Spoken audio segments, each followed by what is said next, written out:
ভাগ্যের খেলকে তো মানতেই হবে নাগেশ বাবু। আমি তোমায় যেভাবেই হোক বিয়ে করব, তুমি চাও কি না চাও, এই বিয়েটা হবেই হবে।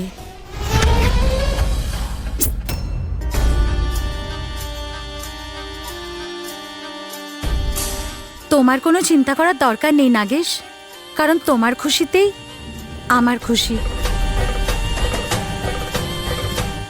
মঞ্জুরি, দাঁড়াও।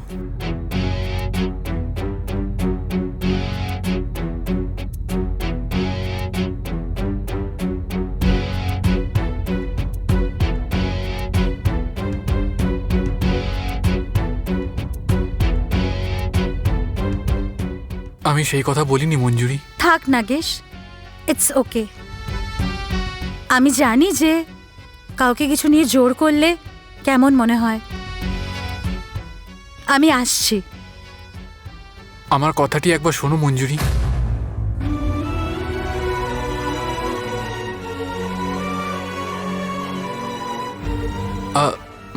আমি বলছিলাম যে বলো নাগেশ, আমি তোমার মনের কথা জানতে চাই, প্লিজ বলো।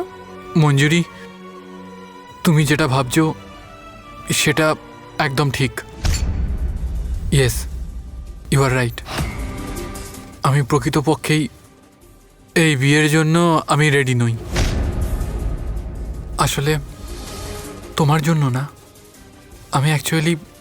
আমি বিয়ের জন্য রেডি নই।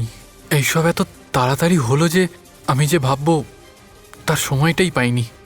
আই হোপ তুমি বুঝতে পারছো। তাহলে আমাকে বিয়ে করাটা উচিত না? না না না মঞ্জুরি, সে কথা নয়। আমার তোমার মতনই একজন লাইফ পার্টনার দরকার ছিল, যে হাইলি এডুকেটেড হবে,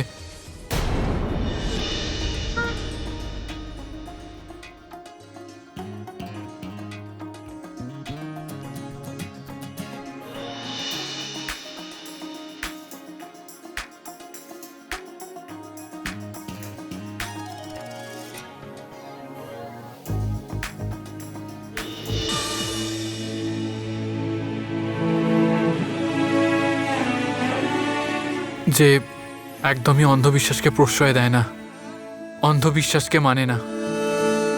আর সবার উপরে চাইছিলাম যে যে আমার লাইফ পার্টনার হবে সে আমার কাঁধের সাথে কাঁধ মিলিয়ে আমার সাথে চলতে পারবে। আর এই সব কোয়ালিটি আমি তোমার মধ্যে দেখেছি।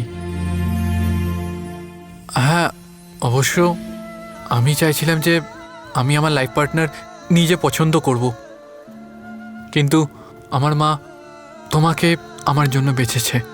আর আর আর আমি ভাবছি যে আমার মা ঠিকই করেছে। তুমি আমার পারফেক্ট লাইফ পার্টনার হতে পারবে। ব্যাস ব্যাস, আমি তো এটাই শুনতে চাইছিলাম। You know what, I am so happy for us.